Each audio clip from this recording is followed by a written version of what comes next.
Bismillahirrahmanirrahim. Assalamualaikum warahmatullahi wabarakatuh. Untuk melanjutkan membaca buku Sirah Nabawiyah, kembalinya Rasulullah SAW ke pangkuan ibunda tercinta. Dengan adanya peristiwa pembelahan dada itu, maka Halimah Aisyadiyah merasa khawatir terhadap keselamatan beliau, sehingga dia mengembalikan beliau kepada ibunya. Kemudian beliau hidup bersama ibunda tercinta hingga berumur 6 tahun. Beberapa waktu kemudian, Aminah binti Wahab merasa perlu mengenakan suaminya yang telah meninggal dunia dengan cara mengunjungi kuburannya di Yasrib, Madinah. Maka dia pergi dari Mekah menempuh perjalanan sejauh 500 km bersama putranya yang yatim, yaitu Rasulullah Shallallahu Alaihi Wasallam, disertai pembantu wanitanya, yaitu Ummu Aiman. Setelah menetap selama 1 bulan di Madinah, maka Aminah binti Wahab dan rombongannya siap-siap untuk kembali ke Mekah. Dalam perjalanan pulang, itu dia jatuh sakit dan akhirnya meninggal dunia di Abwa yang terletak di antara Mekah dan Madinah, dalam asuhan kakeknya yang penuh kasih sayang. Abdul Muttalib membawa Rasulullah Shallallahu Alaihi Wasallam kembali ke Mekah. Perasaan kasih sayang di dalam hatinya terhadap cucunya yang kini yatim piatu semakin kuat, karena cucunya harus menghadapi cobaan baru di atas luka yang lama. Hatinya bergetar oleh perasaan kasih sayang yang tidak pernah dirasakannya, sekalipun terhadap anak-anaknya sendiri. Dia tidak ingin cucunya hidup sebatang kara. Bahkan dia lebih mengutamakan cucunya daripada anak-anaknya. Ibnu Hisham menceritakan ada sebuah dipan yang diletakkan di dekat Ka'bah untuk Abdul Muttalib, sedangkan kerabat-kerabatnya biasa duduk di sekeliling. Dia pun hingga di sekeliling dipan itu, hingga Abdul Muttalib keluar ke sana. Dan tidak ada seorang pun di antara mereka yang berani duduk di dipan itu sebagai penghormatan terhadap dirinya. Suatu hari saat Rasulullah Shallallahu Alaihi Wasallam telah menjadi anak kecil yang mentok, beliau duduk di atas dipan itu. Maka paman-paman beliau langsung memegang dan menahan agar tidak duduk di atas dipan itu. Tatkala Abdul Muttalib melihat kejadian ini, dia berkata, "Biarkan anakku ini, demi Allah, sesungguhnya dia akan memiliki kedudukan yang agung." Kemudian Abdul Muttalib duduk bersama beliau di atas dipannya sambil mengelus punggungnya, dan senantiasa merasa gembira terhadap apapun yang beliau lakukan. Pada usia 8 tahun, lebih 2 bulan, 10 hari dari umur Rasulullah Shallallahu Alaihi Wasallam, kakeknya meninggal dunia di Mekah. Sebelum meninggal, Abdul Abdul Muthalib sudah berpesan menitipkan pengasuh sang cucu kepada pamannya Abu Thalib, saudara kandung bapak beliau.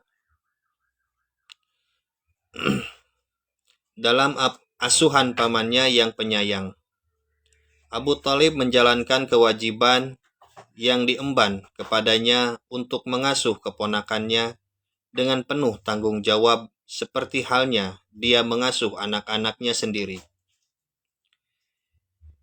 Dia bahkan mendahulukan kepentingannya di atas kepentingan mereka.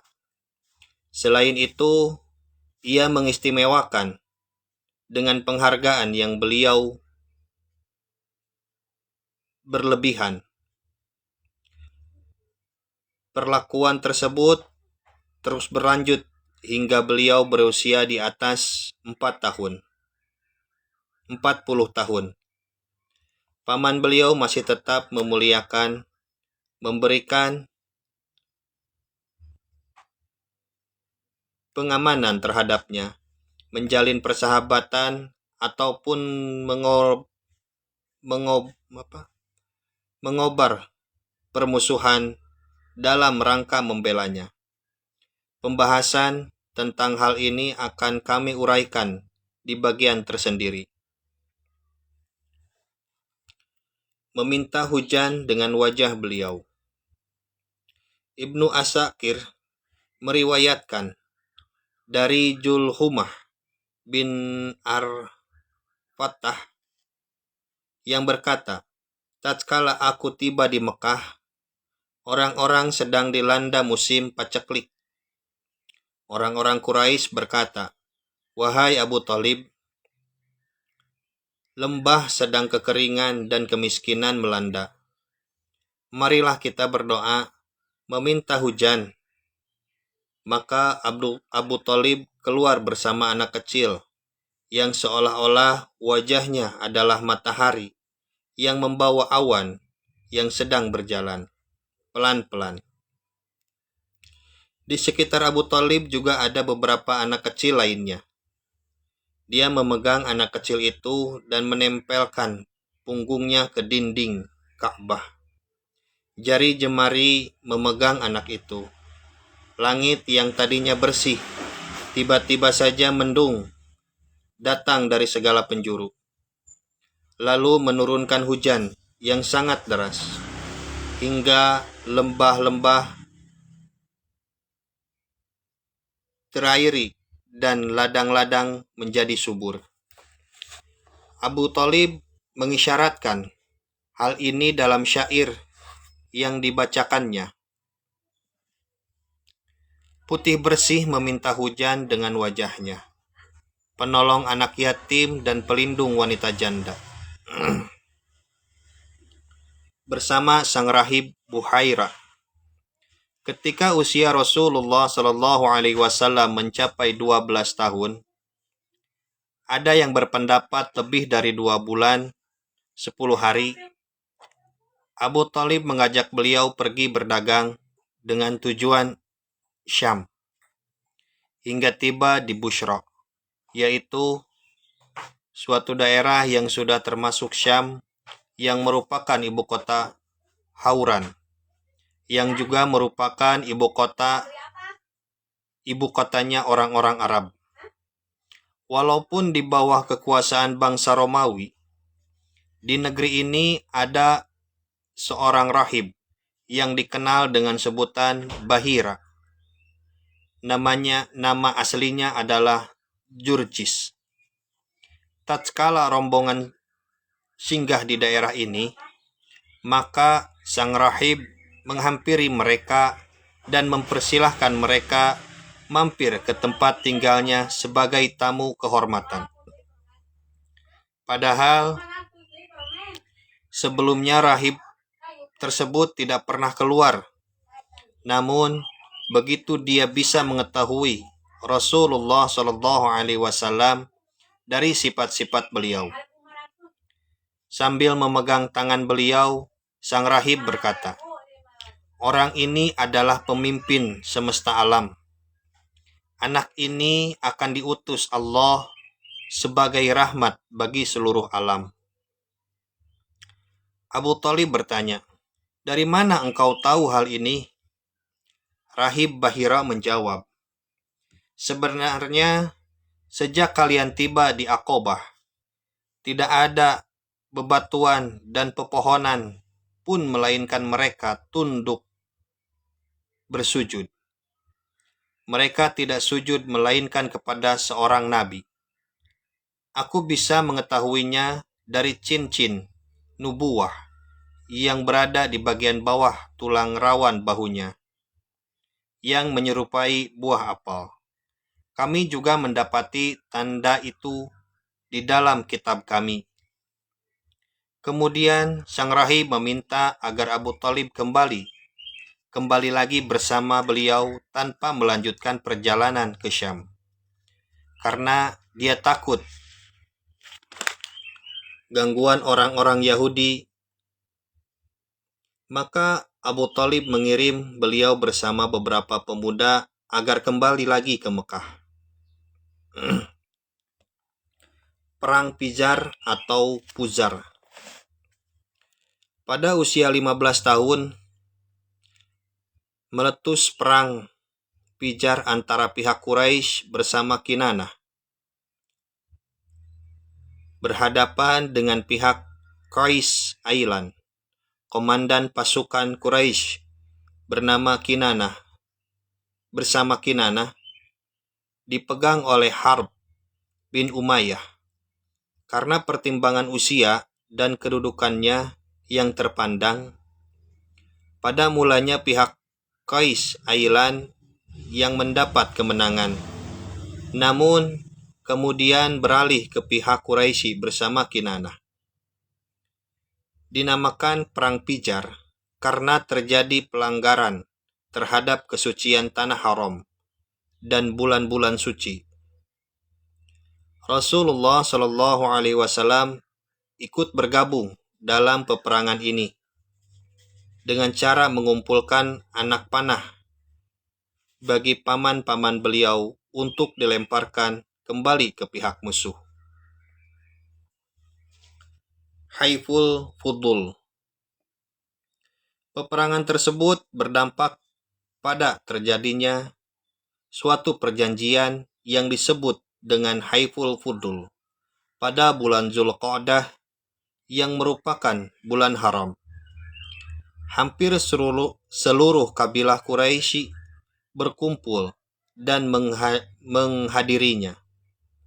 Mereka terdiri dari Bani Hashim, Bani Al-Muttalib, Asad bin Abdul Uzza, Jahra bin Kilab, dan Ta'im bin Murrah.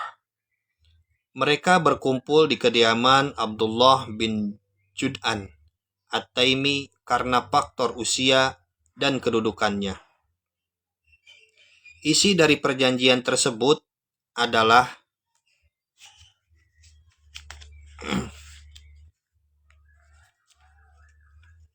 mereka bersepakat dan berjanji untuk tidak membiarkan orang yang dijolimi di Mekah, baik dia penduduk asli maupun pendatang.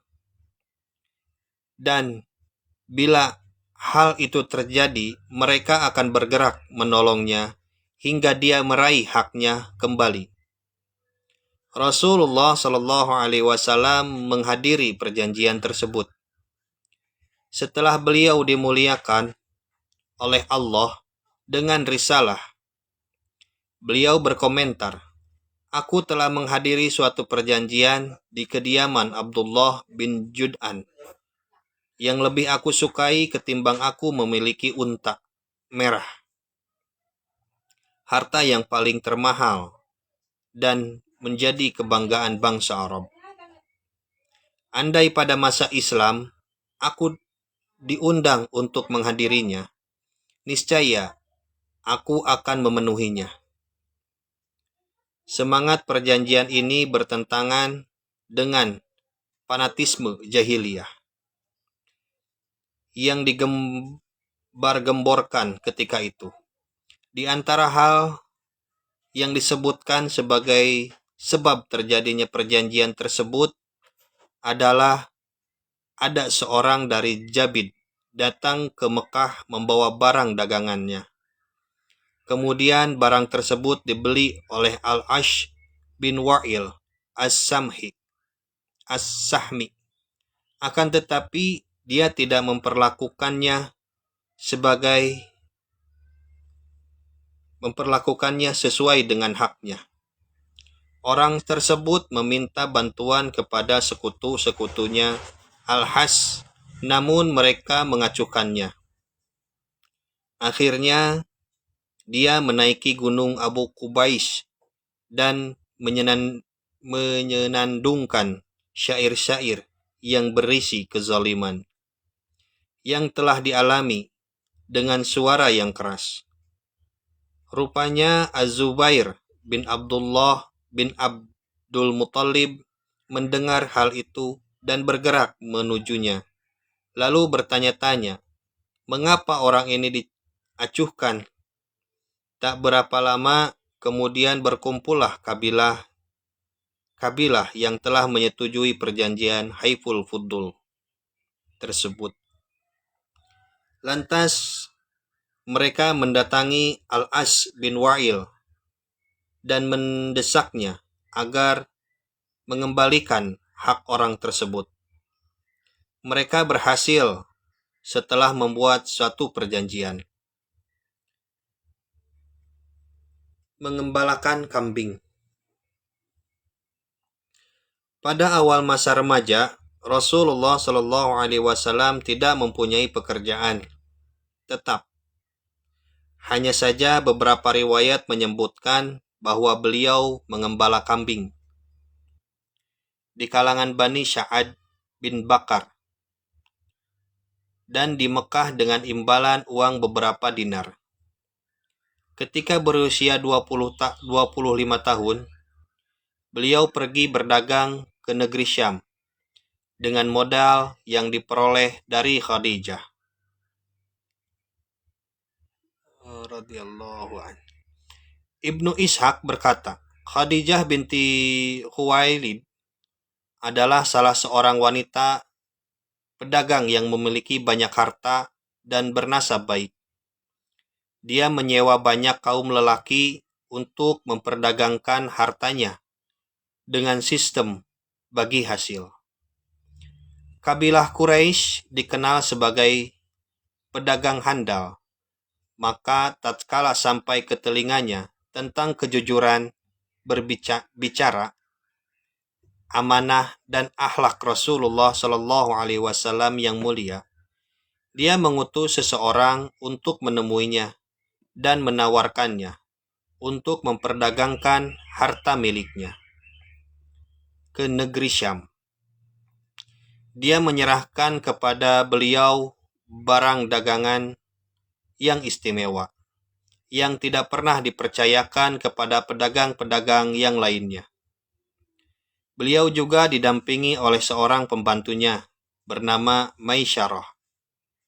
Beliau menerima tawaran tersebut dan berangkat dengan barang-barang dagangannya bersama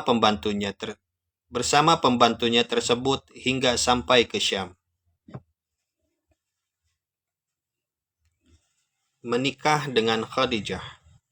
Ketika beliau pulang ke Mekah dan Khadijah melihat betapa amanahnya beliau terhadap harta yang diserahkan kepadanya, begitu juga dengan keberkahan dari hasil perdagangan yang belum pernah didapatinya sebelum itu.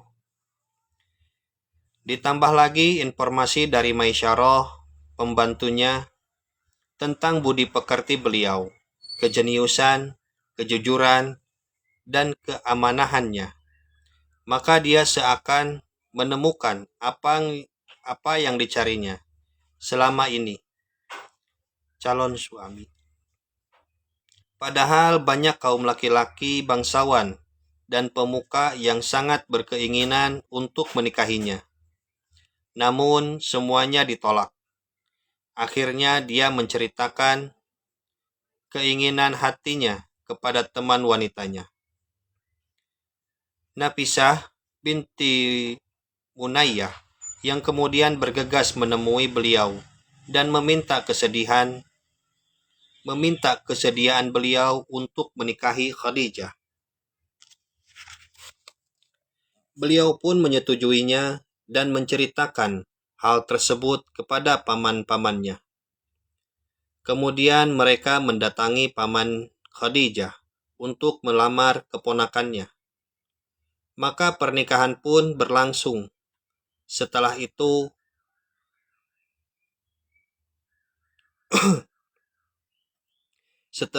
dan akad tersebut dihadiri oleh Bani Hashim dan para pemimpin Mudor. Hal ini terjadi 2 bulan sepulang beliau dari Syam. Mas kawin beliau adalah 20 ekor unta. Usai Khadijah binti Khuwailid sendiri adalah 40 tahun. Yang pada masa itu dia merupakan wanita yang paling terpandang, cantik, pandai, dan kaya. Dia adalah wanita pertama yang dinikahi Rasulullah Shallallahu Alaihi Wasallam. Beliau tidak pernah menikahi wanita lain hingga Khadijah binti Khuwailid meninggal dunia. Putra-putri beliau selain Ibrahim yang dilahirkan Maryah Al-Kitbiyah dilahirkan dari Khadijah binti Khuwailid. Mereka adalah Al-Qasim yang dengan nama ini beliau dijuluki Abu Qasim, Abdullah yang dijuluki At-Thayyib, dan At-Thahir, Zainab, Ruqayyah, Ummu Kulsum, dan Fatimah. Semua putra beliau meninggal dunia selagi kecil, sedangkan putri-putri beliau semuanya hidup pada masa Islam.